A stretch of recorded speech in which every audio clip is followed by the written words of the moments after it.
같이 기도드리심으로 금요 예배 드리시겠습니다. 하나님 아버지 참 감사드립니다. 오늘도 저희에게 예배를 허락하여 주셔서 어지러운 세상 속에 오직 올곧은 주님의 그 빛을 따라 갈 수 있는 기회를 주셔서 너무나도 감사드립니다. 주님, 이 시간 우리가 내일 일은 알 수 없으나 우리가 내일 일로 가는 그 과정 가운데 계신 하나님을 꼭 붙들어야 한다는 것, 하나님의 말씀을 더욱더 순종하며 나아가야 된다는 그 진리만은 저희가 제대로 알고 나아갈 수 있도록 주님 인도하여 주옵소서. 이 시간 다른 것들을 보는 것보다 우리의 삶을 이끌어 가시는 주님을 더욱더 바라보며 그분의 도우심만을 구하며 그분의 뜻을 따라갈 수 있는 것에 더욱더 집중하는 자들이 되어질 수 있도록 오늘 예배 가운데 주님, 저희를 그렇게 사용하여 주시옵소서. 예배 끝난 시간까지 오직 주님만 일하실 것을 이 시간 믿음으로 고백하오며 예수님 이름으로 기도드립니다.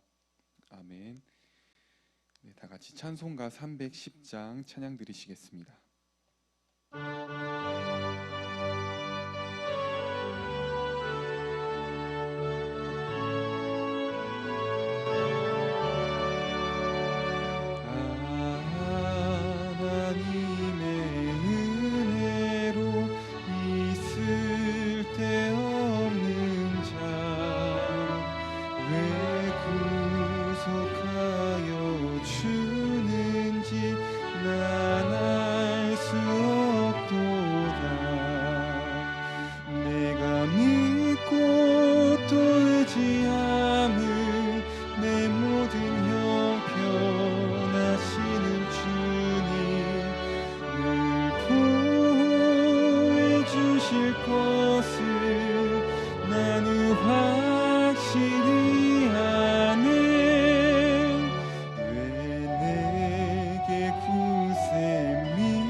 내 마음 감동해 주 예수 믿게 하는지 난 알 수 없도다.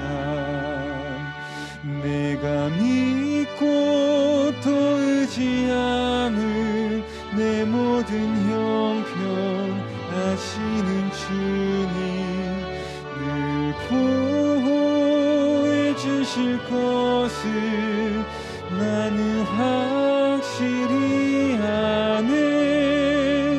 주 언제 강림하실지 혹 밤에 혹 낮에 또 주님 만날 그곳도 난 알 수 없도다.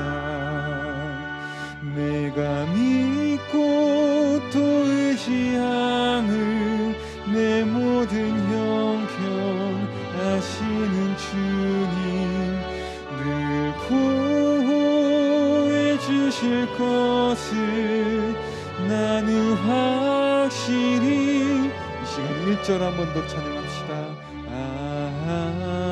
하나님의 은혜로 있을 데 없는 자 왜 구속하여 주는지 난 알 수 없도다.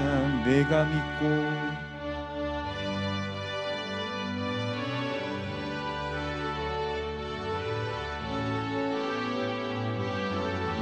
보호해 주실 것을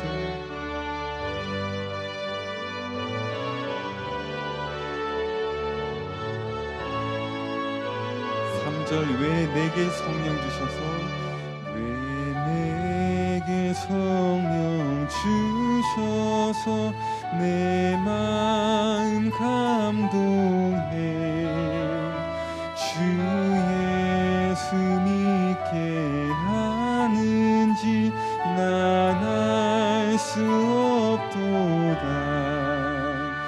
내가 믿고 또 의지함을 내 모든 형편 하시는 주님 늘 보호해 주실 것을 나는 확실히 아네.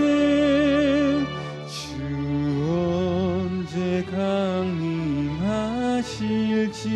혹밤에 혹낮에 또 주님 만날 그곳도 난 알 수 없도다. 내가 믿고 또 의지함을 내 모든 형편 하시는 주님 늘 보호해 주실 것을 나는 확실히 아네.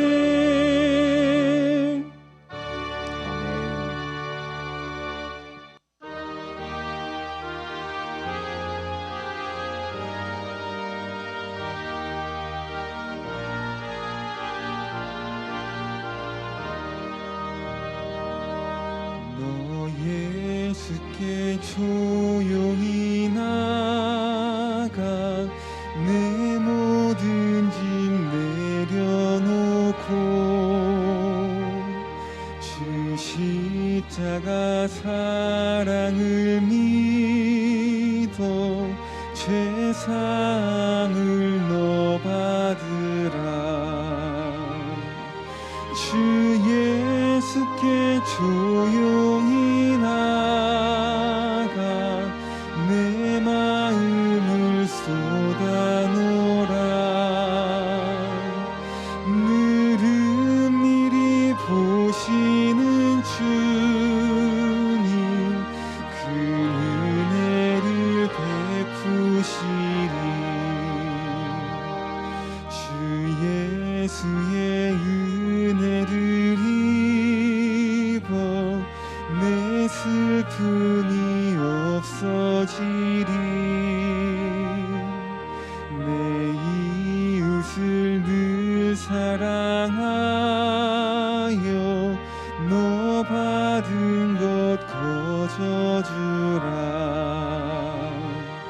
주 예수께 조용히 나가 내 마음을 쏟아놓으라. 늘 은밀히 보시는 주님 그 은혜를 베푸시리. 주 예수를 친구로 삼아 늘 내 옆에 모시어라. 그 영원한 생명샘물에 내 마른 목 죽이어라. 주 예수께 조용히 나가 내 마음을 쏟아놓으라. 늘 은밀히 보시는 주님 그 은혜를 베푸시리.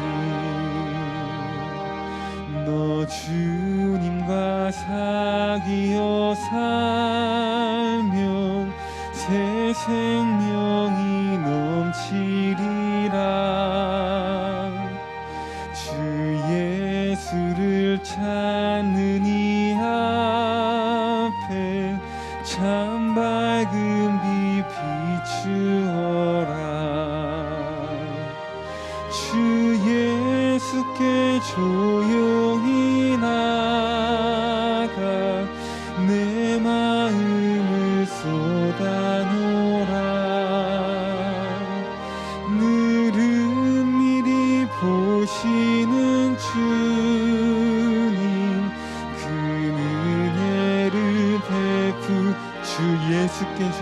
나가 주 예수께 조용히 나가 내 마음을 쏟아놓으라.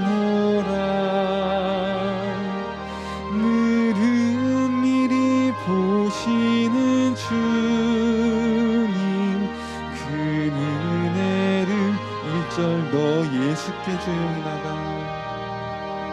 너 예수께 조용히 나가 내 모든 짐 내려놓고 주 십자가 사랑을 믿어 죄 사함을 너 받으라.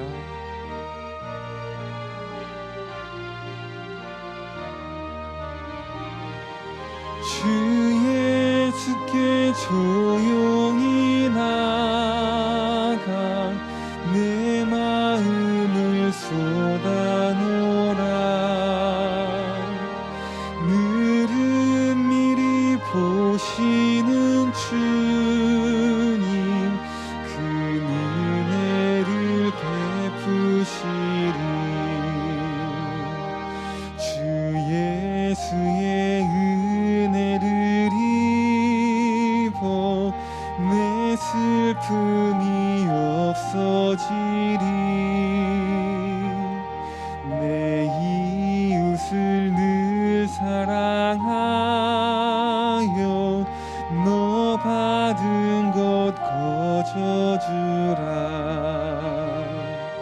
주 예수께 조용히 나가 내 마음을 쏟아놓으라.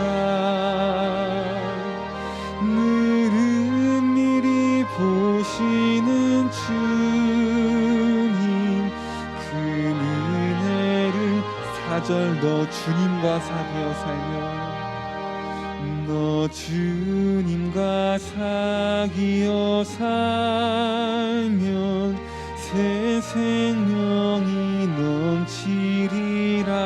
주 예수를 찾는 이 앞에 참 밝은 빛 비추어라.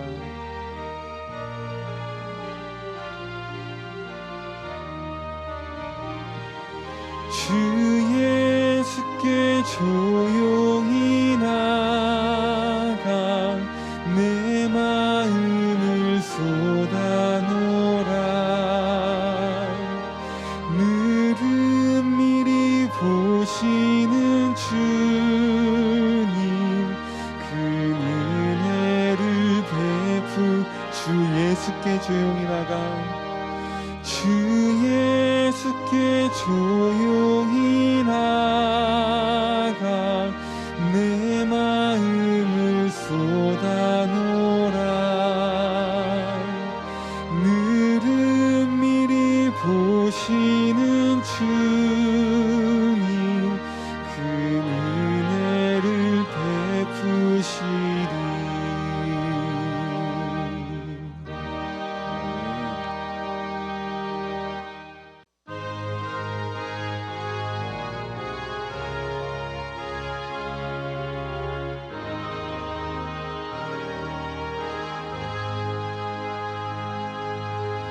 어두운 내 눈 밝히사 진리를 보게 하소서. 진리의 열쇠 내게 주사 참 빛을 찾게 하소서.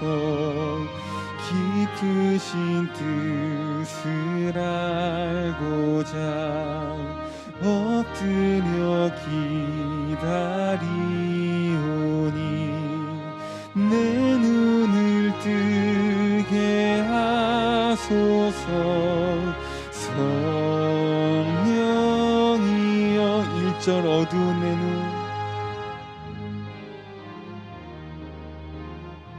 진리를 보게 하소서.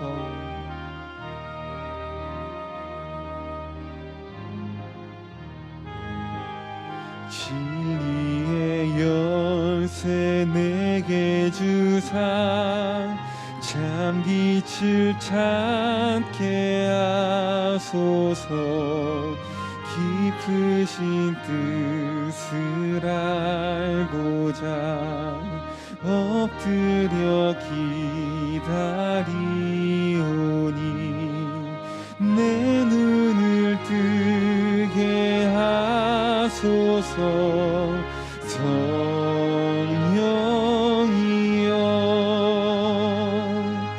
막혀진 내 귀 여시사 주님의 귀한 음성을 이기로 밝히 들을 때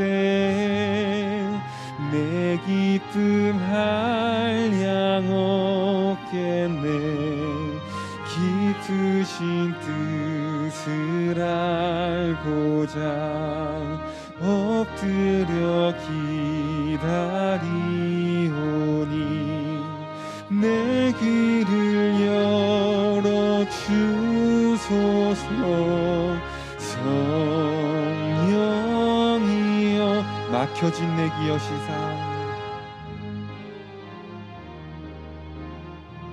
주님의 귀한 음성을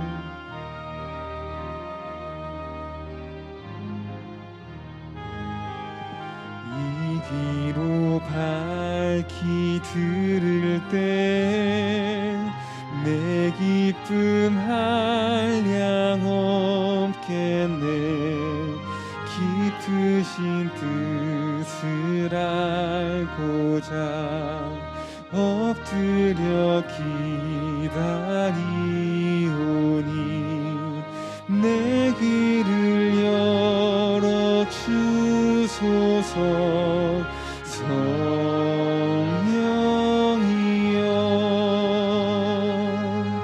봉해진 내 입 여시사 복음을 널리 전하고 차가운 내 맘 녹여주사 사랑을 하게 하소서. 깊으신 뜻을 알고자 엎드려 기다리오니 내 입을 열어 주소서. 성령이여 봉해진 내 여시사 복음을 널리 전하고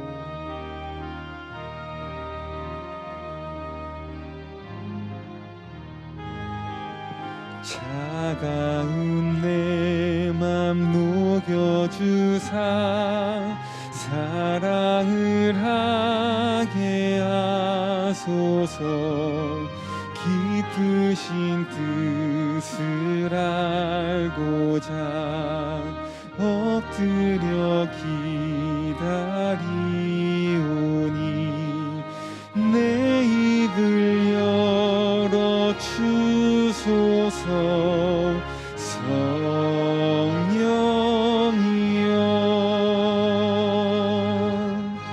아멘.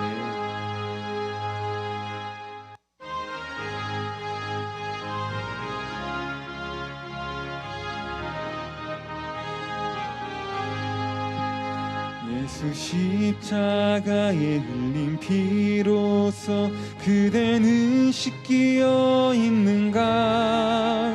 더러운 죄 희게 하는 능력을 그대는 참으지 않은가.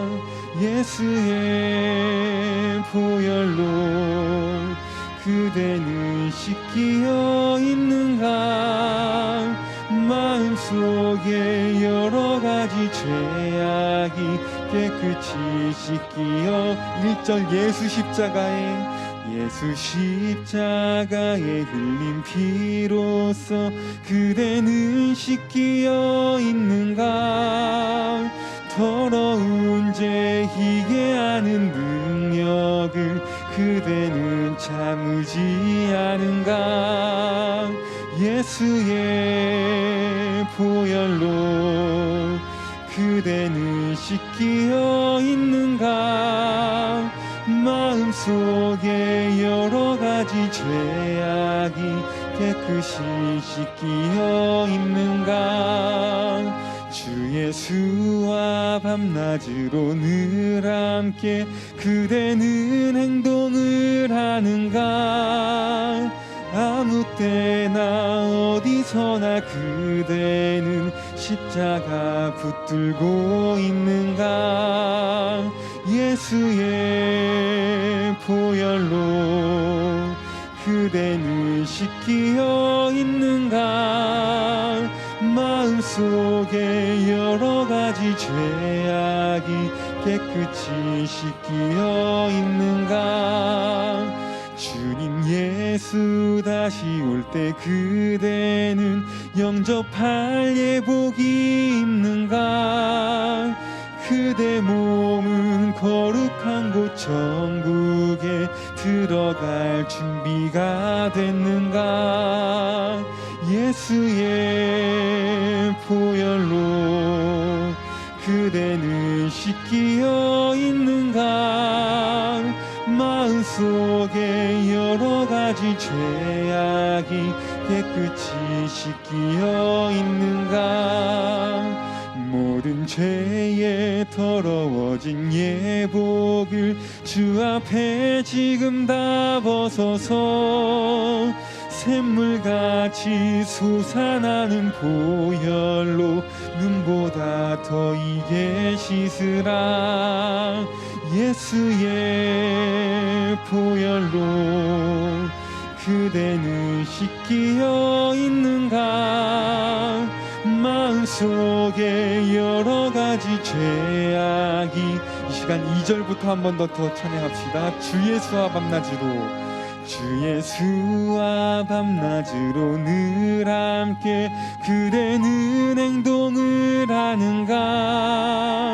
아무 때나 어디서나 그대는 십자가 붙들고 있는가. 예수의 보혈로 그대는 씻기어 있는가. 마음속에 여러 가지 죄악이 깨끗이 씻기어 있는가. 주님 예수 다시 올 때 그대는 영접할 예복이 있는가. 그대 몸은 거룩한 곳 천국에 들어갈 준비가 됐는가. 예수의 보혈로 그대는 씻기어 있는가. 마음속에 여러 가지 죄악이 깨끗이 씻기어 있는가. 모든 죄에 더러워진 예복을 주 앞에 지금 다 벗어서 샘물같이 솟아나는 보혈로 눈보다 더 이게 씻으라.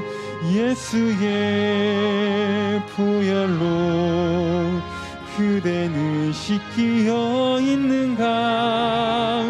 마음속에 여러 가지 죄악이 깨끗이 4절 모든 죄에 더러워진 예복을 모든 죄에 더러워진 예복을 주 앞에 지금 다 벗어서 샘물같이 솟아나는 보혈로 눈보다 더 이게 씻으라. 아멘. 예수의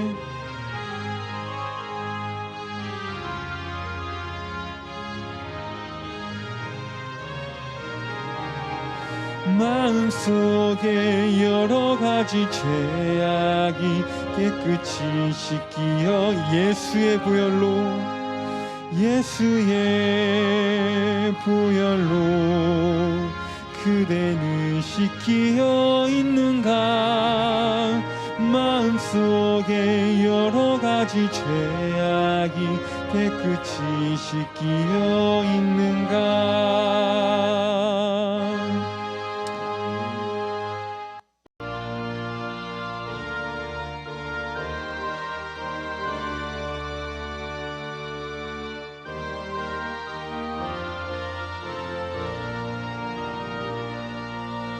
너 근심 걱정 말아라.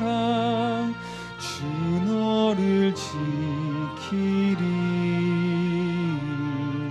주 날개 밑에 거하라. 주 너를 지키리. 주 너를 지키리.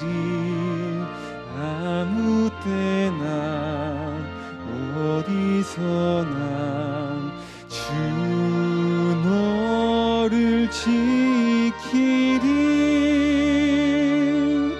늘 지켜주시리.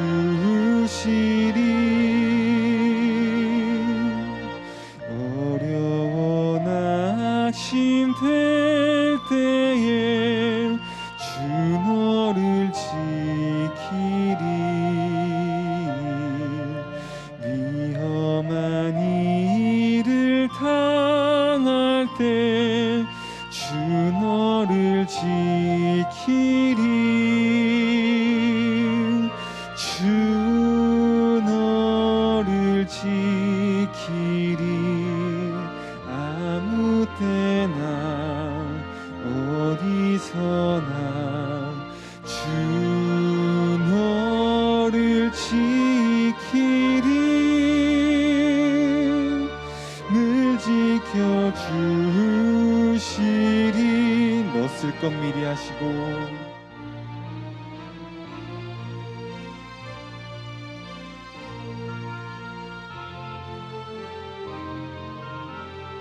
구하는 것을 주시며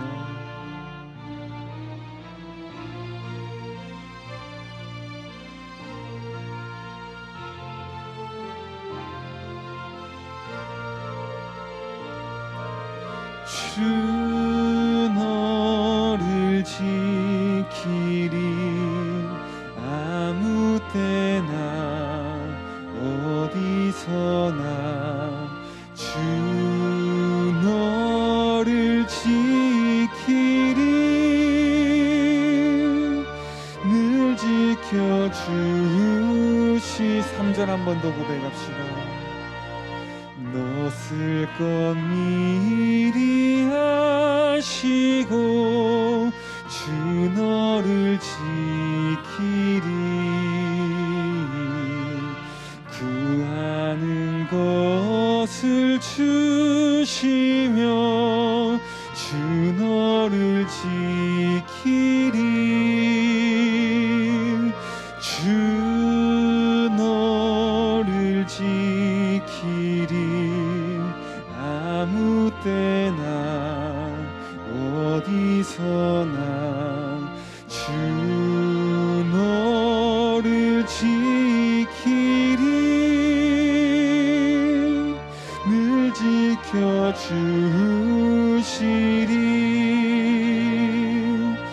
어려운 시험 당해도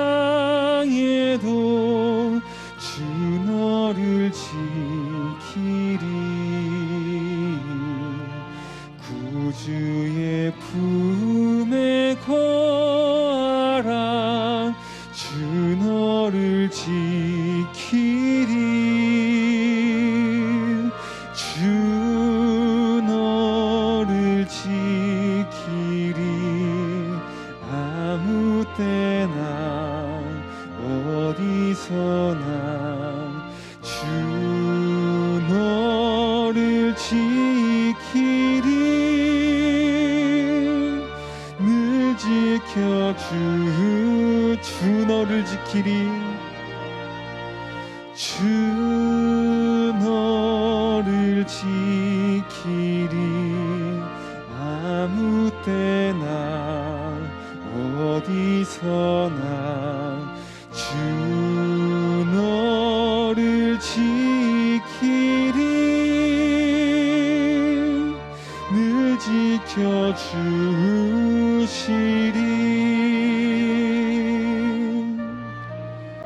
이 시간 오늘 예배를 위해서 다 같이 기도드리시겠습니다.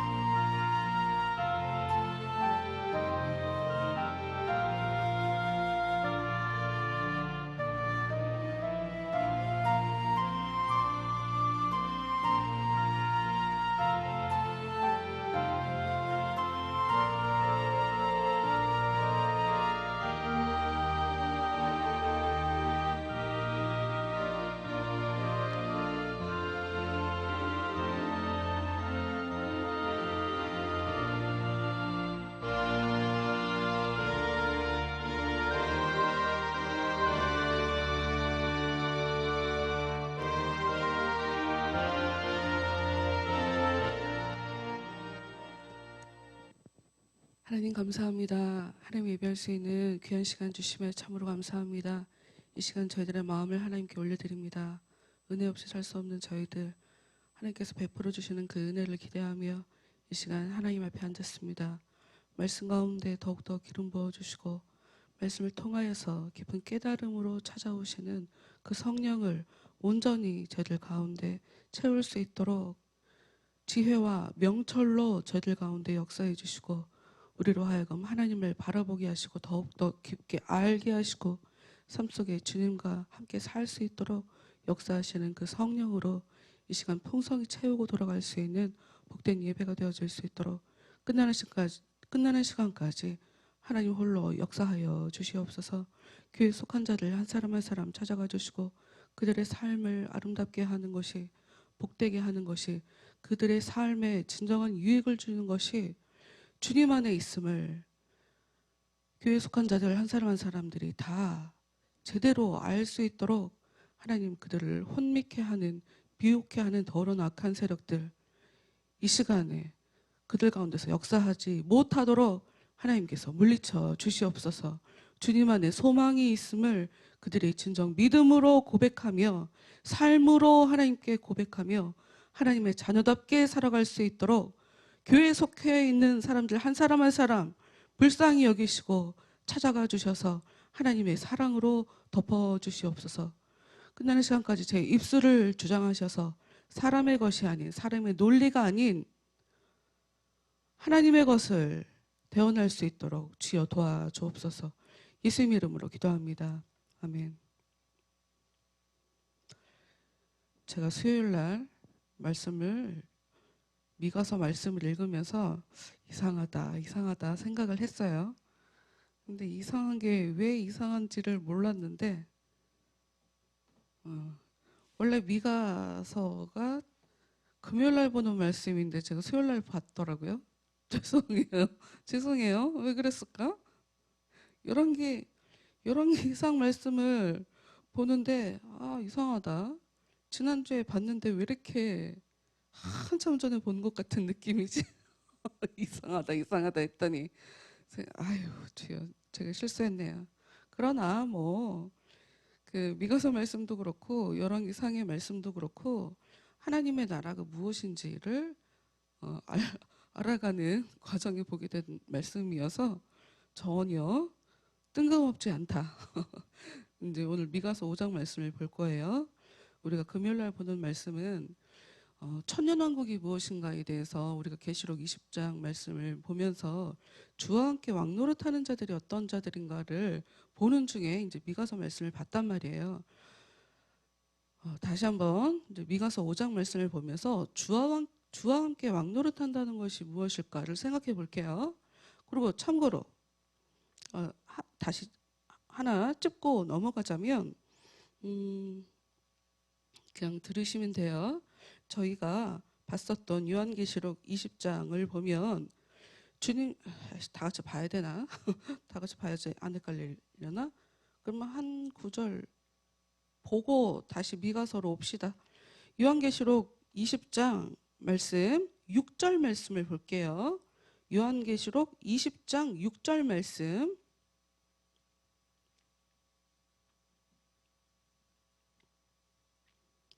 주와 함께 왕노릇하는 자, 1000년 동안 주님과 함께 왕노릇하는 자들에 대해서 지금 얘기를 하고 있어요. 6절 말씀이 계시록 20장 6절 읽어드릴게요. 첫 번째 부활에 든 사람은 복이 있으며 거룩한 자들입니다. 주와 함께 왕노릇하는 자들이 이렇다는 거죠. 그들에게는 두 번째 사망이 있을 수 없습니다. 그들은 하나님과 그리스도의 제사장이 되어 그리스도와 함께 천년 동안 왕노릇을 할 것입니다. 단순하게 왕노릇이라고 하는 왕에 대한 포인트만 맞춰져 있는 것처럼 보이지만 굉장히 중요한 제사장이 되어 왕노릇할 것입니다 라고 써 있어요. 이 두 가지 의미가 되게 중요하죠. 구약 성경에 보면 메시아, 그리스도, 그러니까 즉 하나님께서 기름 부어서 세우는 사람들이 직업이 총 세 가지가 있어요. 제사장, 왕, 예언자, 선지자, 요 세 그룹이 있죠. 그런데 지금 맨 나중에 살아남는 사람들, 예수님 옆에서 하나님을 모시고 그 하늘나라에서 주님과 함께 왕노릇하는 사람들을 보니 이 사람들은 제사장이 되어 왕노릇한다고 써있죠. 제사장, 왕, 선지자는요. 여러분, 이스라엘이 망하면서 예수님을 죽인 이스라엘 백성들이 70년에 완전히 나라가 망해버린다고 하죠. 말씀드렸죠, 자주. 그때 없어진 직업이, 확실한 직업이 제사장이에요. 왜? 성전이 파괴되어 버렸으니까. 제사장이 이제 사라져요. 제사장이 필요 없잖아요. 제사를 드릴 수가 없잖아요. 예루살렘에 못 돌아가고 2000년을 대륙을 떠돌았어요. 그 사람들. 그리고 그들에게 뭐가 없었어요? 왕이 없었죠. 그럼 선지자는 있었나요? 있다고도 할 수 있고, 랍비가 그걸 대신 말씀이 어떤 의미인지를 가르쳐 줬어요. 랍비들이 말씀이 무엇인지, 선지자는 하나님의 말씀이 무엇인지를 알려주는 사람들이죠. 하나님의 뜻이 무엇인지 백성들에게 알려주는 사람들이 선지자잖아요. 그 사람들은 남아서 사람들에게 계속 말씀을 전했죠. 기독교인들, 우리 입장에서는 예수님의 말씀이란 말이에요. 성경이 있기 때문에 우리한테 또 선지자가 사실 필요 없죠. 예수님이 말씀이기 때문에 주님과 함께 왕노릇하는 이 사람들은 중요한 정체성 두 개, 왜 우리 교회에서는 그 찬양을 안 했는데, 왕 같은 제사장이며, 요것만 부르면 모르지. 때로는 너의 앞에 어려움과 아픔이 있지만 담대하게 주를 바라보는 너의 영혼. 길다, 거기까지 가기가. 왕 같은 제사장. 왕이고 제사장이에요. 왕이고 제사장. 그거를 기억하면서 미가서 말씀을 볼 거예요. 현대어 성경으로 할게요. 여러분, 이게 번역이요. 번역을 어떻게 하느냐에 따라 완전히 성경을 다르게 볼 수가 있어요. 이게 되게 중요해요. 그런데 그 초대교회에 그때도 교부라고 하는 감독이라고 하는 교회를 감독하는 지도자들이 있었거든요. 초대교회에도. 그 당시에도 성경을 다른 버전으로 6가지를 봤다고 하는 그런 이야기들이 있어요. 그러니까 번역을 어떻게 하느냐에 따라 의미가 달라지기 때문에, 그래서 제가 이것도 보고 저것도 보는데 그냥 하나만 보면 되지 왜 그런가 싶겠지만, 요 구절은 요거가 이 성경이 잘 번역한 것 같다 싶고요. 이 구절은 저 성경이 잘 번역한 것 같다, 이럴 때가 있어요. 그래서 원문도 보고 비교해서 보게 되는 것 같아요. 그래서 쉬운 성경을 봤는데, 제가 주일날 그 김윤주 전사한테 쉬운 성경 줬다고 생각하고 개역개정을 주고 저는 쉬운 성경으로 열심히 설교를 했더군요. 참, 그래서 안 되겠어요. 다시 그냥 현대어 성경으로 봅시다. 제가 뭐 덧붙여서 설명을 해드리면 되지 뭐. 5장 1절 볼게요. 여러분, 미가서는 지금 처음부터 계속 지도자들에 대해서 비판을 하고 있죠. 지도자들에 대해서 계속 비판을 하고 있는 상황이에요. 5장 1절. 이제 시온의 전투부대야, 네 몸을 핥혀 찢어라. 하나님의 부대를 얘기하는 거예요. 유다를 지키고 있는 군대들을 얘기하는 거죠. 적군이 우리를 포위하였다. 그들의 막대기로 이스라엘 통치자의 뺨을 때린다. 왕의 뺨을 때린대요. 실제로 이 이야기를 듣고, 이 이야기는 히스기야에게 종교개혁을 하게 하는데 큰 영향을 끼친다. 이 미가의 얘기를 듣고 종교개혁이 일어나요.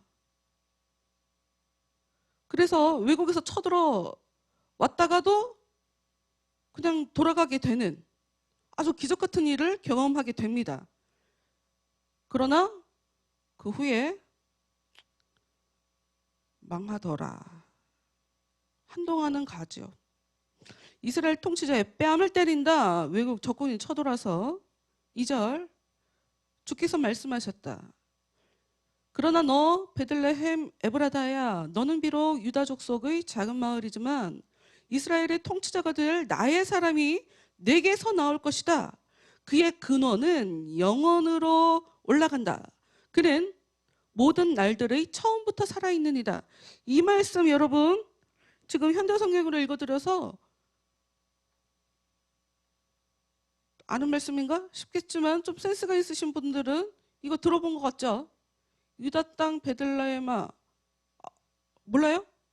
이런 이 예수님 당시에 사람들이 베들레헴에서 메시아가 나타나게 될 거를 알고 있었어요. 베들레헴에서.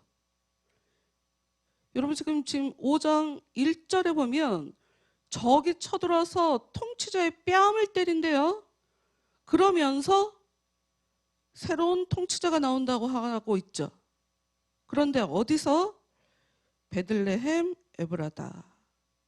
그 뒤에가 되게 중요해요. 너는 비록 유다 족속의 작은 마을이지만. 이 일이 왜 일어나는 걸까요? 왜 예수님이 베들레헴에서 태어나야 했을까요? 재미있는 것은 예수님이 생명의 떡으로 이 땅에 오셨는데 베들레헴이라는 말 자체가 떡집이라는 뜻이죠. 떡집에 떡이 있다. 너무 자연스럽죠. 떡이시니까 떡집에 오신 거죠. 예수님이.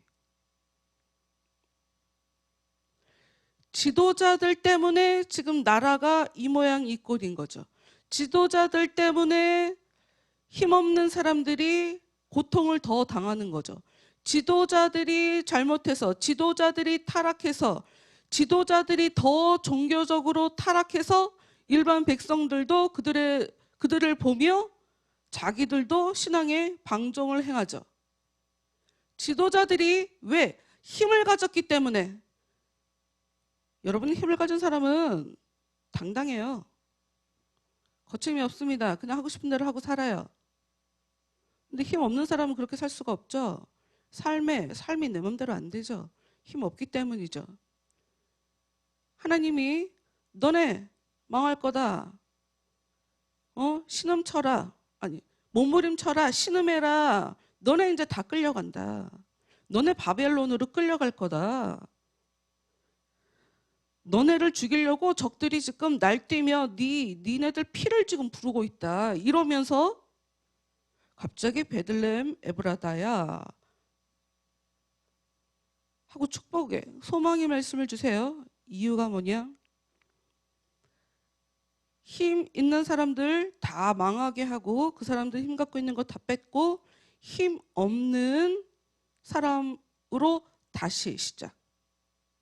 겸손한 사람으로 새롭게 시작. 하나님이 왜 이스라엘을 세계 중에 가장 높게 우수하게 뛰어난 민족으로 만들어주시는 걸까요? 성경은 그들이 작기 때문에, 연약하기 때문에. 잘났으면 모든 영광을 하나님께 돌릴 수가 없죠. 근데 연약하기 때문에, 작기 때문에 그들에게 그 일어나는 놀라운 일들, 보통 사람들의 머리로 이해할 수 없는 그 신의 섭리, 그 신의 섭리가 저 조그만 사람들 안에서 계속 역사에서 강한 사람들도 무너뜨리고 강한 사람들도 꼼짝 못하고 강한 사람들의 마음이 막 이렇게 물처럼 흘러내리게 겁먹게 만드는 이런 일이 그러니까 더 이상하게 보고 더 주목을 끌게 되는 거예요. 하나님이 일부러 약하기 때문에 선택하셨단 말이에요. 그래서 강한 애들 다 끌려가고 다 망하게 하고 저기 와서 통치자 뺨을 때리고 내가 새로운 통치자를 세울 거다. 제일 작고 겸손한 사람으로. 그런데 사실 이 말씀은 예수님에 대한 예언이죠. 예수님에 대한 예언이에요. 이게 700년 후에 성취가 되는 거예요. 700년 후에 성취가 돼요. 이 미가가 한 이 이야기가. 그런데 예수님에 대해서 벌써 미가가 뭐라고 얘기를 하고 있냐? 2절 마지막 그의 근원은 영원으로 올라간다. 분명히 유다 족속, 다윗의 자손, 이스라엘 사람이 나타나니까 이 사람들 입장에서는 어떤 후손, 자손이 태어난다 하는 개념으로 생각하겠죠. 예수님 당시에도 어떤 사람이 나타날 것이다. 메시아가 나타난다고 했으니까 우리를 구원해주는 구원자가 나타난다고 했으니까 단순하게 그냥 왕 정도로 생각했어요. 그 사람을 중심으로 우리가 새로운 그 왕을 모시는 새로운 나라가 되는 것쯤으로 생각했는데 성경은 예수님이 그의 근원이 영원으로 올라간다. 사람으로 나타나지만 영원한 존재, 원래부터 너희들이 이 우주 만물이 나타나기 전에 볼게요, 말씀. 그의 근원은 영원으로 올라간다. 그는 모든 날들의 처음부터 살아있는 이다. 말씀만 제대로 봤었어도 이스라엘 백성들이 신으로 오실 거다를 알아야 돼요. 신으로 오실 거다. 우리를 살리는 메시아는 신으로 하나님의 자녀가 이 땅에 오는 거다. 하나님의 아들이 오는 거다를 알았어야 됐죠. 그런데 이스라엘 사람들이 예수님을 죽인 이유는 하나님을 아버지라고 불렀다고 신성 모독을 했다는 이유로 죽여버렸죠. 3절 말씀 봅시다. 그러므로 그 여인이 아이를 낳을 때까지 예수님이 올 때까지 하나님이 자기 백성을 버려두실 것이다. 그 후에 유영지로 끌려가서 살던 사람들 중에서 남은 사람들이 고국에 머물러 있던 동포들에게로 돌아올 것이다. 4절 그가 통치자로 나타나면 그는 주님의 권능을 받아 활동하고 자기의 하나님이신 여호와의 존귀한 이름을 걸고 자기의 양떼를 먹일 것이다. 그러면 그의 백성이 거기서 걱정 없이 거주할 것이다. 그가 온 세계에서 매우 존귀하게 높임을 받을 것이기 때문이다. 그가 친히 우리 평화가 되실 것이다. 아수르가 우리 땅으로 기어들어오면 아수르가 우리 영토로 침입하면 그가 우리를 아수르의 손에서 건져주실 것이다. 아수르가 우리 땅으로 들어오면 아수르가 우리 집안으로 들어서면 우리가 그들을 막기 위해 목자 7과 지도자 8을 세울 것이다. 그분 통치자가 나타나서 지도자들도 세워진다고 써있네요. 주와 함께 왕노릇하는 사람들이 예수님과 함께 왕노릇하는 사람들이 나타날 것이다 라고 하는 것이 벌써 700년 전에 예수님이 나타나시기 전 700년 전에 이렇게 예언이 되어 있는 것을 볼 수가 있어요. 지도자들을 다 몰아내고 예수님을 중심으로 그 통치자를 중심으로 새로운 지도자들을 세우는 것을 얘기하고 있어요. 새로운 지도자들이 세워지는 것을 얘기하고 있어요. 그러면 이것이 요즘 계속 반복하고 있는 거죠. 이것이 요한계시록에 나타나는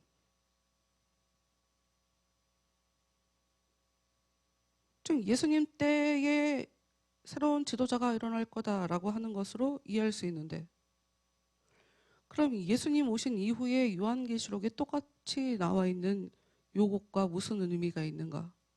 계속 말씀드리지만 지금 이런 역사가 계속 인류 역사에 반복되고 있다. 그러면 요 이야기를 미가 혼자 했나? 그게 아니다 하는 거를 오늘 확인을 좀 한번 해봅시다. 예레미야 100년 후에 미가가 나타난 100년 후에 예레미야라는 사람이 나타났다고 얘기했죠. 예레미야 말씀, 예레미야 23장 말씀을 함께 보도록 할게요. 예레미야 23장 1절부터 8절까지. 예레미야 23장 1절부터 8절까지 말씀을 보도록 하겠습니다. 여러분, 하나님의 모든 메시지는 똑같아요. 새로운 거 없어요. 새로운 거 없어요. 그래서 새롭게 뭐가 있다고 하면 걔는 가짜예요. 그걸 아셔야 돼요. 새로운 게 없어. 예수님도 구약의 말씀을 가지고 하셨어요. 예수님도 구약의 말씀을 가지고 메시지를 전했는데 누가 나타나서 하기야, 허경영은 자기가 예수님보다 높다고 하더라고. 자기가 신인이래. 아, 나 참말로. 나 순간 너무 황당했어 지금. 예레미야 23장 1절부터 8절까지 말씀 읽어봅시다. 여호와께서 말씀하셨다. 내 백성을 잘못 다스린 위정자들은 저주를 받아라. 지금 지도자들을 얘기하고 있어요. 지도자들. 위정자들은 저주를 받아라. 내 백성의 지도자들은 양심도 없이 양떼를 팔아먹거나 흩어버린 목자들과 다를 것이 없다. 여러분, 예수님이 오셔서 나는 선한 목자다. 이런 말씀들 때문에 이런 얘기를 한 거예요. 2절. 이런 위정자들에 대하여 이스라엘의 하나님께서 이렇게 말씀하셨다. 너희가 내 양떼를 흩어놓았다. 너희가 도둑대와 한패거리가 되어 양떼를 팔아먹고 잡아먹다가 결국 사망으로 흩어놓고서도 그들을 다시 모아 살려낼 길은 찾아보지도 않았다. 그러므로 이제는 내가 직접 그들을 둘러보고 다시 모으는 한편 너희의 모든 악한 행실에 대해서는 하나하나 책임 추궁을 하겠다. 그리고 전에는 내가 너희 죄악 때문에 내 양떼를 세계 만민 가운데 흩어놓았지만 이제는 그들 중에서 남은 자들을 그 모든 나라에서 다시 모아 그들의 목장에 데려다 놓겠다. 그들은 거기서 다시 번창하여 큰 무리가 될 것이다. 지금 우리가 미가 5장 1절에서 5절 말씀을 봤는데요. 거기서 똑같은 얘기를 지금 예레미야가 100년 후에 나타난 예레미야가 또 똑같이 얘기를 하고 있다. 4절. 거기서는 내가 진심으로 양떼를 돌보는 목자들, 양떼를 돌보는 목자들만을 세워놓겠다. 진심으로 양떼를 돌보는 목자들만을 세워놓겠다. 양떼들이 더 이상 두려워하거나 무서워하지 않도록 잘 돌봐주는 목자들을 세워주겠다. 목자들은 양 새끼 하나 잃어버리는 일이 없도록 양떼를 돌봐줄 것이다. 이것은 나 여호와의 말이다. 여호와께서 말씀하셨다. 내가 다윗의 후손들 중에서 다윗의 이름을 다시 한번 찬란하게 빛낼 사람을 불러내는 날이 다가오고 있다. 그는 이 땅의 법과 정의를 실현하여 총명하고 의롭게 다스리는 왕이 될 것이다. 여러분, 이 말씀 계속 보시면서 어떤 사람이 나타나게 될 거구나라고 생각하시면 안 돼요. 모든 말씀의 주인공은 예수님이에요. 이건 예수님에 대한 거지, 예수님을 중심으로 새로운 지도자들이 세워진다고 여러분한테 말씀드렸다고 해서 여러분들이 지도자들을 머릿속에 그리면서 이런 지도자가 내 주위에 누가 있네 이런 식으로 말씀을 보면 안 돼요. 예수님만 생각하세요. 예, 끝까지 보면 더 아실 거예요. 예수님만 생각하세요. 다시 5절. 여호와께서 말씀하셨죠. 내가 다윗의 후손들 중에서 다윗의 이름을 다시 한번 찬란하게 빛낼 사람을 불러내는 날이 다가오고 있다. 이거 전부 다 예수님 얘기예요. 다윗의 자손 예수여. 예수님 얘기하는 거예요. 그는 이 땅의 법과 정의를 실현하여 총명하고 의롭게 다스리는 왕이 될 것이다. 성경을 특히 요한계시록에 보면 정의, 공의, 그 하나님의 나라는 정의로운 나라, 공의로운 나라라고 얘기를 해요. 사람들이 정의롭지 않으니까. 사람들이 자기한테만 의지 다른 사람한테는 불의여도 신경 쓰지 않으니까, 내가 좋으면 하니까 그런 사람들은 하나님의 나라에 들어갈 수 있는 사람이 아닌 거죠.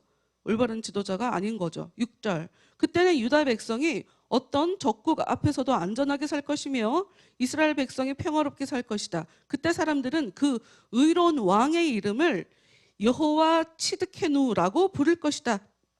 발음이 어렵죠. 지금 현재 이 예레미야의 말씀을 듣고 있는 요 당시의 왕 이름이 시드기야예요. 눈도 뽑히고 굉장히 비참한 꼴을 당하거든요. 적에게 끌려갈 때. 근데 이 시드기야의 이름이 어떤 뜻이냐? 나의 해방자는 여호와이시다. 그런데 끌려가요.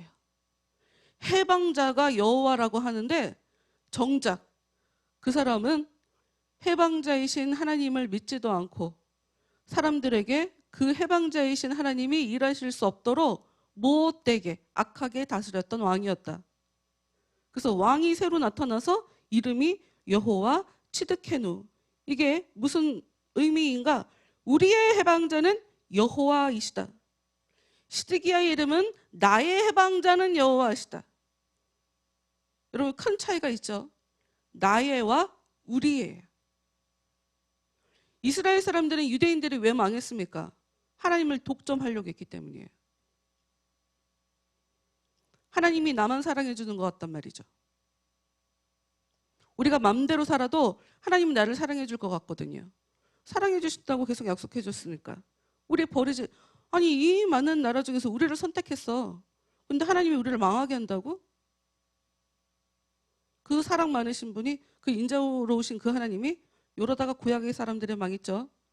신약의 사람들은 이제 나라가 폭삭 망하고 돌아와서 정신 차렸는데 이제는 이방인들을 무시하고 자기는 하나님을 잘 믿는 것처럼 생각하는, 하나님을 독점하려고 했기 때문에 망한 거예요. 굉장히 중요해요. 나만 신앙생활을 잘하는 거. 여러분 이 사람은 잘할 수가 없어요. 절대로 잘할 수가 없어요. 받은 은혜를 나만 갖고 누린다. 이거는 하나님을 아는 사람이 아니고요. 그런 사람이 누리는 복이라면 하나님이 주신 게 맞을까? 마귀도 복 주거든요. 마귀가 주는 것이든 아니면 하나님이 주신 것이라면 다시 회수해 가실 복이다. 절대로 하나님은 우리가 나의 걸로 독점할 수 없어요. 내 거 아니에요. 나한테 복을 주셨어도 그건 내 거가 아니다. 우리의 것이다. 나의 해방자는 여호와시다 라고 하는 이 왕이 끌려가고 새 왕, 우리의 해방자는 여호와시다 라고 하는 그 왕이 나타난다는 거죠. 7절. 그러므로 여호와께서 이렇게 말씀하셨다. 그날이 오면 아무도 이스라엘 백성을 애굽 땅에서 인도해내신 여호와께서 분명히 살아계심을 걸고 맹세한다 라고 맹세하지 않고 모두 이렇게 맹세할 것이다. 이스라엘 백성을 북녘 땅과 그들이 쫓겨갔던 세상의 모든 나라에서 데려와 그들의 고향 산천에서 다시 살도록 해주신 여호와께서 분명히 살아계심을 걸고 맹세한다. 달라졌죠. 전에 이들이 했던 맹세는 우리 조상들이 겪었던 애굽 땅에서 인도해내신 그 하나님이 분명히 살아계심을 두고 그 하나님께 맹세했는데, 원래 내가 겪으면 아무리 과거에 큰 일을 겪었어도 내가 겪은 일이 훨씬 더 크게 와 닿죠. 이제는 내 고백의 중심이 내가 실제로 겪은, 망해서 끌려간 그 나라에서 돌아오게 해주신 그 하나님, 우리를 돌아오게 해주셔서 정말 하나님 살아계셔, 이런 하나님께 맹세하는 것으로 맹세가 달라질 것이다. 너네들이 확실히 경험하도록 해주마, 이런 얘기라고 볼 수가 있어요. 예레미야 33장 15절부터 17절 말씀 보도록 할게요. 33장 15절부터 17절. 그때가 되면 내가 다윗의 후손 가운데서 한 사람을 뽑아 세우겠다. 그러면 그가 다윗의 이름을 다시 영광스럽게 할 것이다. 그는 내가 준 가르침을 그대로 준수하면서 내 백성을 다스리기 때문에 지상에서 법과 정의를 실현하는 의로운 통치자가 될 것이다. 여러분, 예수님이 그래서 이 땅에 오셔서 말씀대로 살다 가셨죠. 하나님의 말씀 자체가 법이기 때문에 하나님이 가르쳐 준 거, 하나님이 보여준 대로 행하시고 알려준 대로 행하시고 하고 싶은 말이 있어도 하나님이 시키는 말만 하다가 가셨죠. 그대로 준수하면서 내 백성을 다스리기 때문에 지상에서 법과 정의를 실현하는 의로운 통치자가 될 것이다. 그때는 유다 백성이 전쟁을 두려워하지 않고 원수들 때문에 무서워하는 일도 없이 안전하게 살 것이다. 그때는 예루살렘을 공격하는 원수도 없으며 온 주민들이 평화롭게 살 것이다. 그러면 예루살렘도 여호와 츠드케노라는 새로운 이름을 얻게 될 것이다. 아까는 왕 이름이 여호와 츠드케노라고 하더니 이제는 예루살렘도 여호와 츠드케노라는 이름을 얻게 된대요. 17절 여호와께서 이렇게 약속하셨다. 그때가 오면 이게 무슨 의미인지 설명을 하고 넘어가야 되겠죠? 왕이 와서 내 이름 하나님이 우리의 해방자다라고 하는 그 일이 지금 이 16절 예레미야 33장 16절에는 현실에 성취가 됐다는 걸 얘기하는 거예요. 그래서 예루살렘이 하나님이 우리의 해방자다라고 얘기할 수 있게 된다는 거죠. 17절 여호와께서 이렇게 약속하셨다. 그때가 오면 다윗의 후손들 가운데에서 언제든지 이스라엘을 다스릴 왕이 나타날 것이다. 예레미야. 이번에는 에스겔 말씀을 볼 거예요. 에스겔 34장 23절 34장 23절 말씀 읽을게요. 내가 오직 한 사람의 목자를 세워 내 양떼를 돌보게 하겠다. 그는 옛날에 내 종 다윗이 그랬던 것처럼 내 양떼를 초원으로 몰고 나가서 정성을 다해 먹일 것이다. 그때는 나 여호와가 그들의 하나님이 되고 내 종 다윗처럼 내 양떼를 먹일 그 목자는 그들의 왕이 될 것이다. 다윗이 그랬던 것처럼 다윗처럼 양떼를 먹일 그 목자가 그들의 왕이 될 거래요. 나 여호와가 말하였으니 그대로 실천하겠다. 그때는 내가 그들과 새로운 언약을 맺어 그들의 평화와 안전을 누리게 해주겠다. 내가 그 땅에서 흉악한 짐승들을 없애고, 여러분 지금 천년왕국 보다가 여기가 왔죠? 그럼 천년왕국이 이런 나라라는 것을 계속 얘기하고 싶어하는 거예요, 성경이.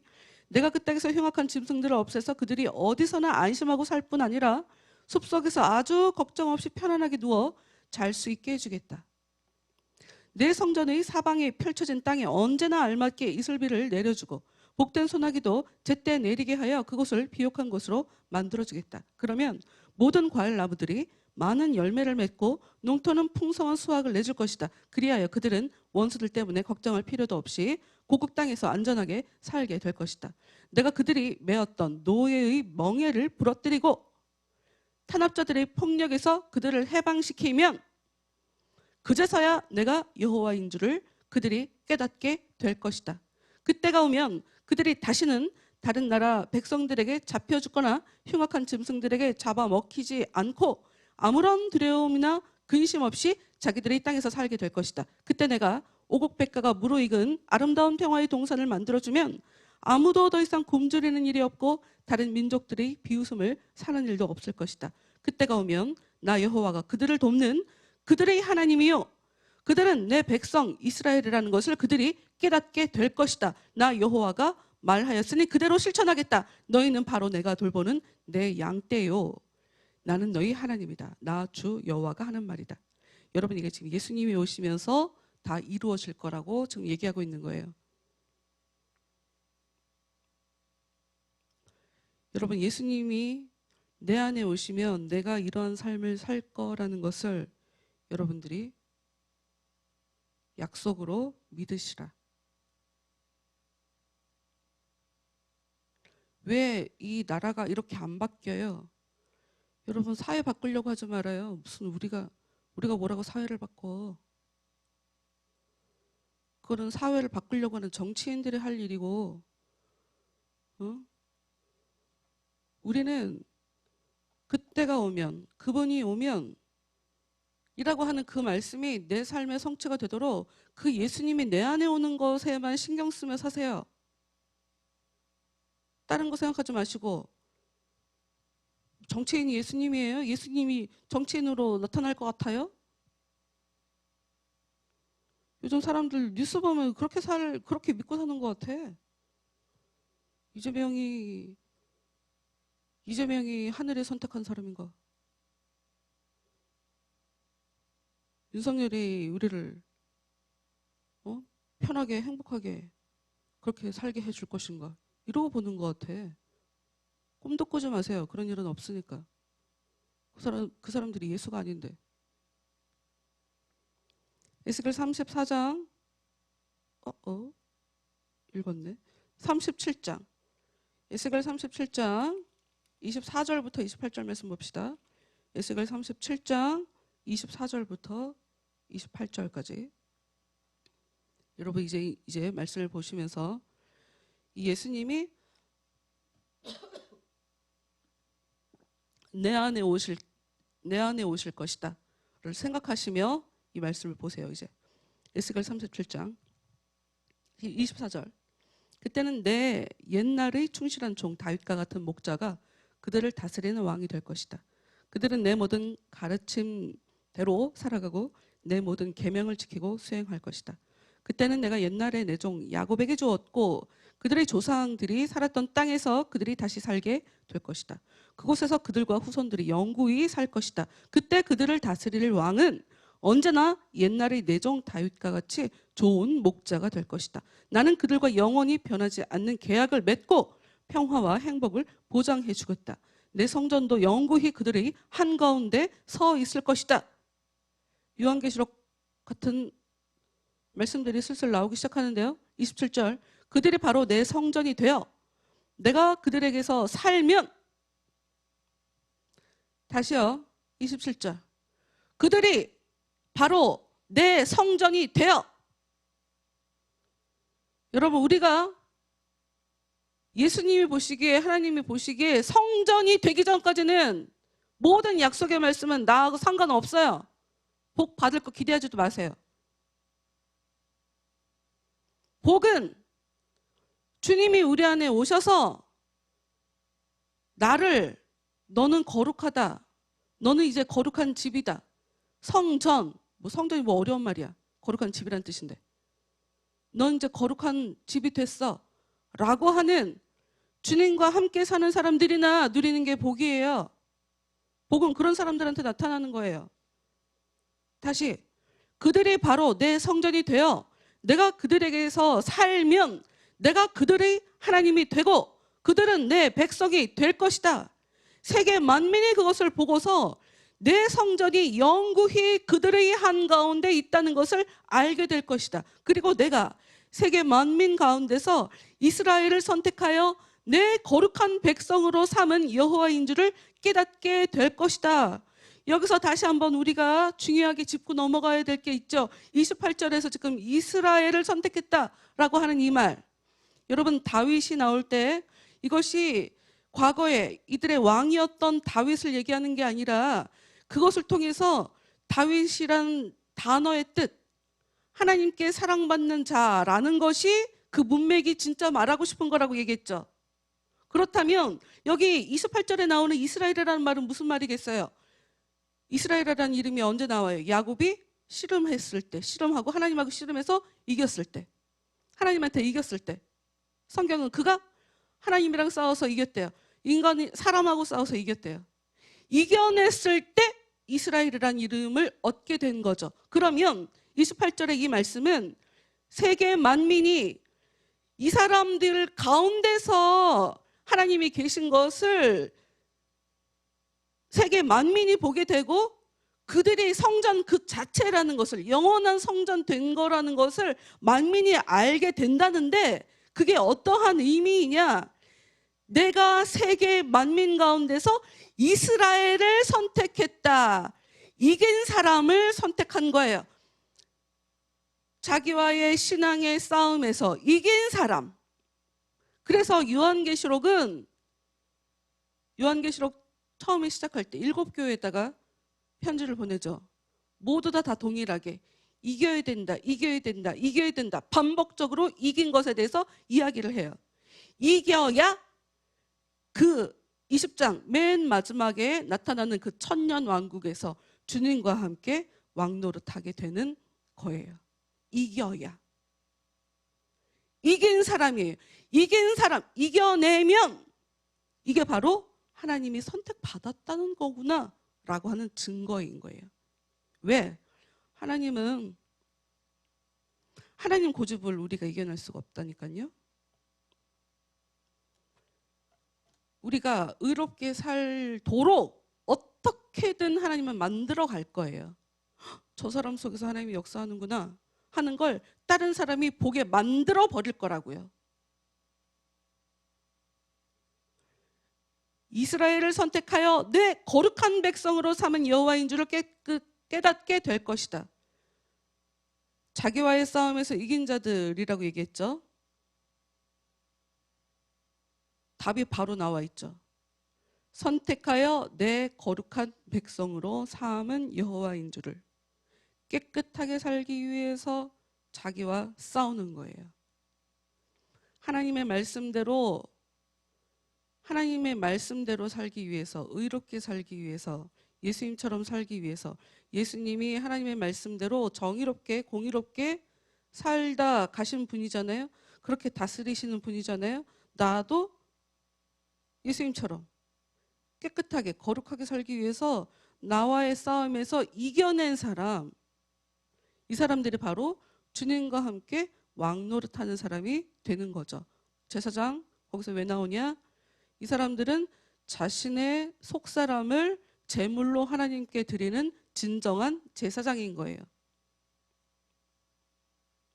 제사장. 다른 걸 드리는 게 아니라 나를, 내 속사람을, 내 삶을, 나의 못된 본성을, 내 부족함을, 나의 죄성을 하나님께 제물로 계속 올려드리는, 그래서 이 사람들을 제사장이라고 얘기하는 거예요. 그들이 예수님 옆에 서 주님과 함께 왕노릇하게 되는 거죠. 마지막으로 이사야 32장 1절 말씀 보도록 합시다. 이사야. 지금 우리 각기 계속 다 다른 사람을 보고 있죠. 이사야 32장 1절.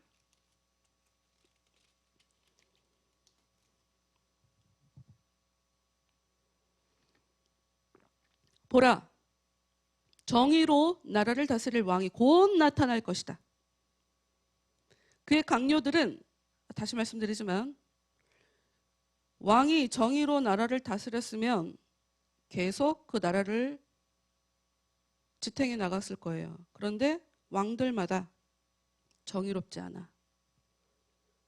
그래서 지금 하나님이 이 이스라엘을 무너뜨리는 거예요. 정의로 나라를 다스릴 왕이 그래서 새롭게 나타나는 거죠.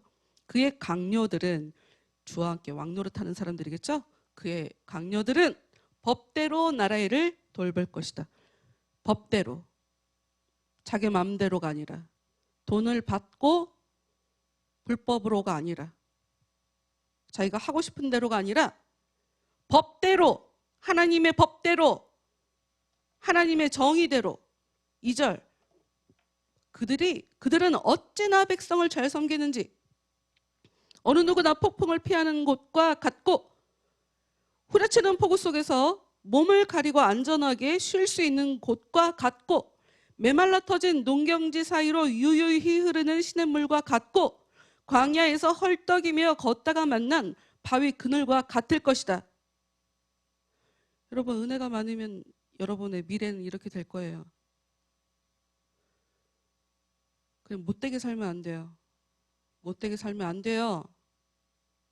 하나님 앞에 어떻게 살아남으려고. 못되게 살면 안 돼요. 불평도 하지 마요. 이제 중요한 게 이제 본격적으로 나올 거예요. 3절.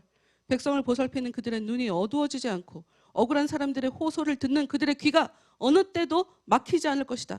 성급한 사람들의 마음이 밝아져서 유익한 것을 깨달으며 숨기고 속이려고 항상 더듬대며 거짓말만 하던 관리들이 솔직하고 분명하게 즉시 대답할 것이다. 그때는 아무도 꼭두각시와 같은 바보를 통치자로 세우지 않을 것이며 흉악한 사기꾼을 존귀한 어른으로 떠받들지 않을 것이다. 어리석은 자의 입에서는 쓸데없는 소리만 나오고 어리석은 자의 마음속에서는 남을 해치는 생각밖에 나오지 않는 법이다. 그가 사람들에게 하는 일은 수치스러운 짓뿐이고 그가 하나님에게 하는 말은 모독하는 말뿐이다. 그는 굶주린 사람을 더 굶주리게 하고 목마른 사람에게서 물그릇을 빼앗는다. 사기꾼의 무기는 악이다. 가난한 사람이 옳은 말을 해도 사기꾼들은 음모를 꾸며 거짓말로 비천한 사람들을 망하게 한다. 그러나 고귀한 사람은 고귀한 계획을 세우고 고귀한 일만을 찾아서 한다. 태평무사하게 사는 예루살렘의 여인들아,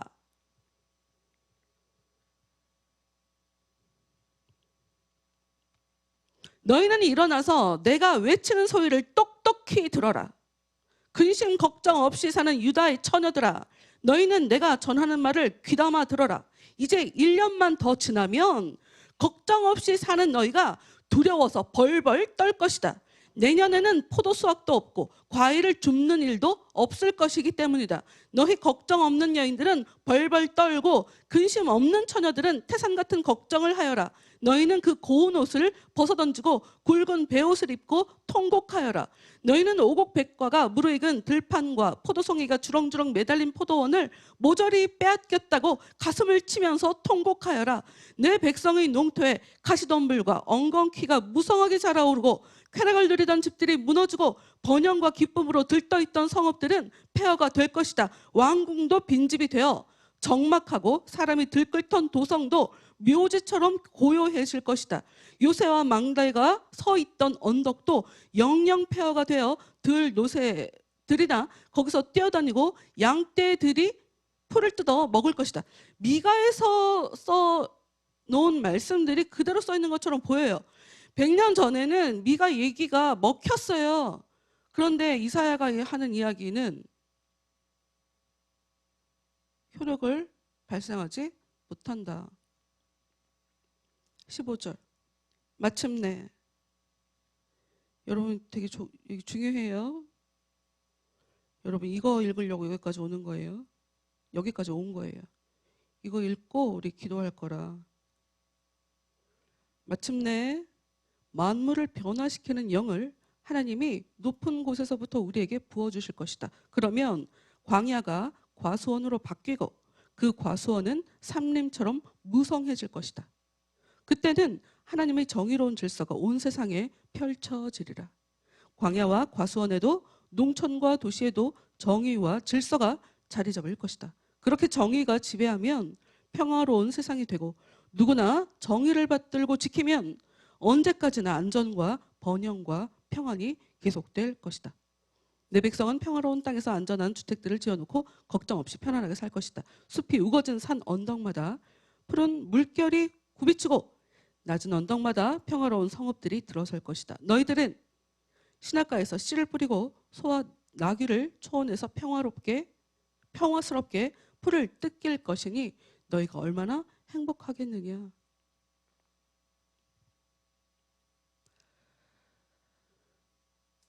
여러분 조금만 더 읽어봅시다. 33장 1절.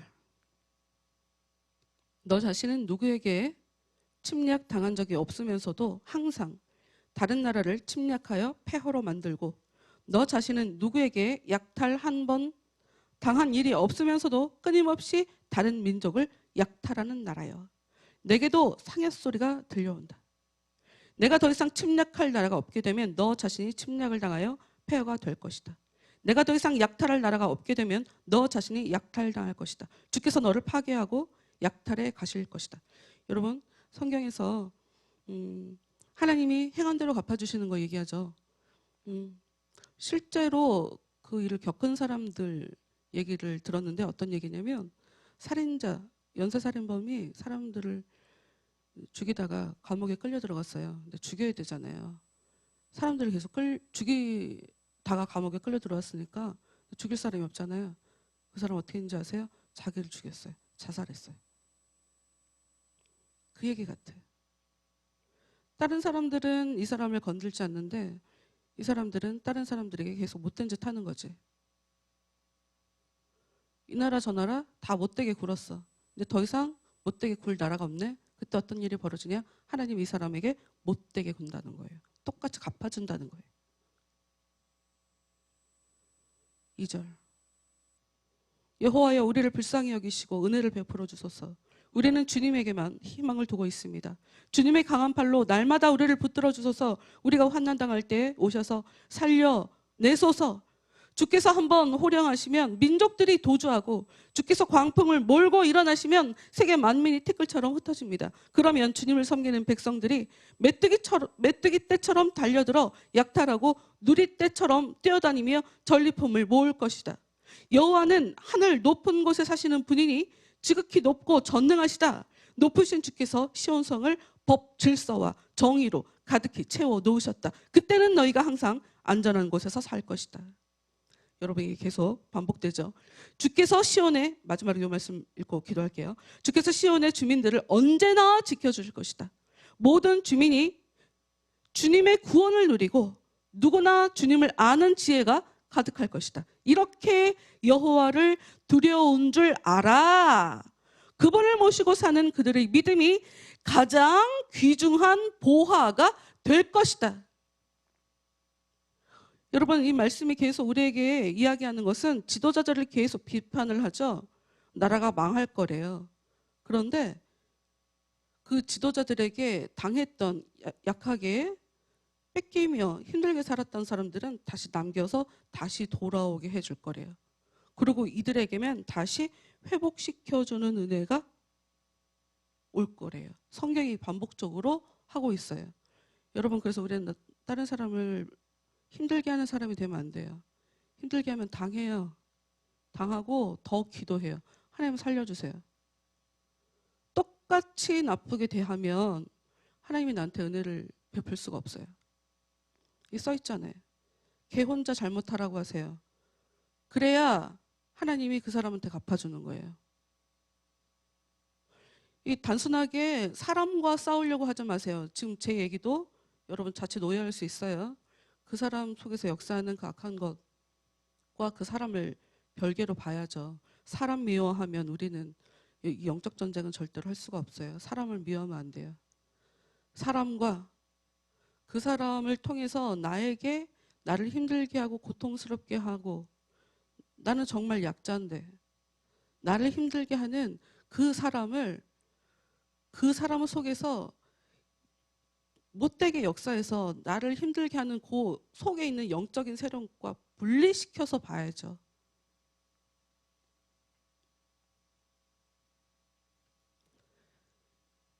여러분, 성경은 주님이 만물을 다시 회복해야 하는 은혜가 위에서부터 내려오는데 그 예수님이 우리 안에 오셔서 내가 하나님의 성전이 되고 이것을 나만 아는 게 아니라 세상이 알게 되는 일이 벌어지면 세상 사람들도 다 알 정도로 내가 정말 하나님의 사람이구나. 내가 정말 하나님의 성전이구나. 와, 저 사람에게는 하나님이 역사하시네. 와, 하나님이 저 사람과 함께 하는구나 를 알게 되면 이렇게 회복해 해주는 은혜가 안전하게 평화롭게 이런 복된 일이 회복해 하는 은혜가 그들의 삶에 벌어지게 될 거다 하고 얘기하고 있어요. 주와 함께 왕노릇하는 사람들. 근데 말씀을 다시 보니 제사장이 되어 주와 함께 왕노릇하는 사람들을 보며 미가서, 예레미야, 에스겔, 이사야, 주님이 아니라 자기들이 갖고 있는 힘을 의지하며 살던 사람들이 전부 다 하나님 앞에 엎어지는 모습을 봤고, 그런 사람들 때문에 고통당하며 사는 사람들이 살아남아서, 이들은 죽지 않아서 다시 돌아와서 주님이 함께 해주면서, 주님이 다스려 주면서 회복해야 하는 진정한 천국을 이루며 살게 되는 것을 성경이 계속 반복적으로 이야기하고 있다. 그래서 여기서 중요한 거,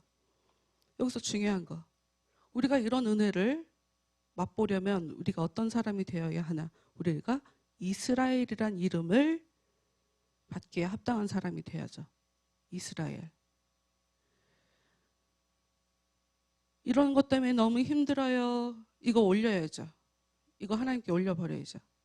저 사람이 나를 탄압해서, 저 사람이 나를 괴롭혀서 제가 이거 너무 고통스러워요. 여러분, 이 고통스러운 거 이거 기도 안 하잖아요. 상처가 돼서 이거가 정리가 안 되잖아요. 그럼 언젠가 여러분 다 갚아줘요. 인간은 그런 존재예요. 이길 수가 없어요.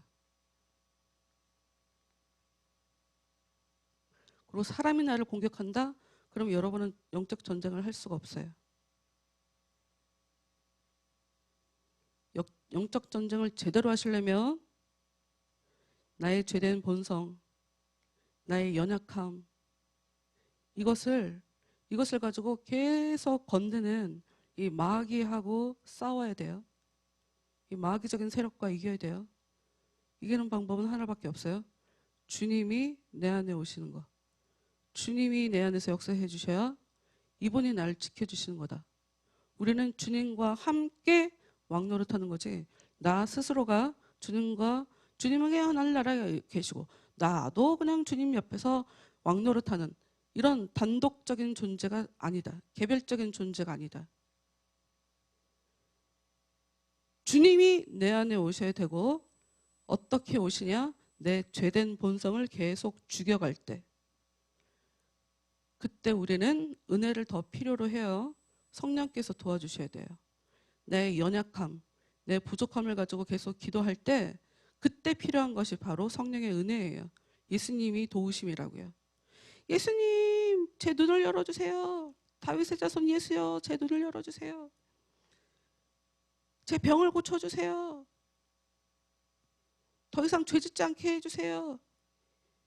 요럴 때 내 연약함, 부족함, 내 죄, 이런 것을 가지고 나를 깎아내는 것 같은, 나를 죽여가는 것 같은 이 고통을 안고 기도하는 거예요. 그게 바로 제사장이에요. 내 속사람을 죽이는 거니까. 이런 사람들이 끝에 가서 그날이 되면 주의 은혜 안에서 다시 새로운 삶을 시작하게 되는 진정한 회복을 경험하게 된다. 진정한 천국을 살 수 있게 된다. 기도합시다. 주님 저를 다스려 주세요. 힘 있는 사람 별로 안 좋아하시는 거 우리가 확인했으니 주님, 저의 연약함을 좀 돌봐주세요. 여러분, 또 얘기하면 또 여러분 또 하나만 생각하고 둘은 생각 안 할까 봐. 힘 있는 사람 안 좋아한다고 그랬다고 여러분한테 힘 안 주겠다는 거 아니니까 계속 불쌍하게 연약하게 살라는 얘기 아니에요. 아니에요. 이런 일들을 통해 네가 하나님 앞에서 이제 그런 훈련을 받고 복을 받게 되면 너도 힘 있는 사람이 될 텐데, 너도 그때 정신 못 차리면 앞에서 본 이 사람들처럼 너네들도 너희들이 갖고 있는 힘을 잘 사용하지 못하고 오히려 그 힘이 너희들한테 독이 되니까 그거 잘 사용하라고, 그래서 우리한테 교훈 삼아서 이런 것을 보여주는 거예요. 우리는 힘 있는 사람이 되는 그 자리까지 가야 돼요. 응? 그 자리까지 가야 돼. 응? 나 못났어요. 나 안 힘들게 해주세요. 이렇게 애기처럼 기도하지 말고 왜 하나하나 디테일하게 다 얘기해 줘야 되니? 아니지. 알죠? 모르겠으면 그냥 물어보고 도와주세요. 예수님 도와주세요. 나와 함께 해주세요. 우리한테 이게 중요해. 그리고 내 죄와 싸워서 이기게 해주세요. 싸울 수 있도록 주님 도와주세요. 제가 영적 싸움을 할 수 있도록 주님 도와주세요. 제가 거룩하게 살 수 있도록 주님 도와주세요. 내 마음을 끊어내며 악한 것들과 같이 부딪혀서 싸우지 않도록 저에게 진정한 이 내면의 힘이 되어주세요. 이렇게 다 같이 기도하도록 하겠습니다.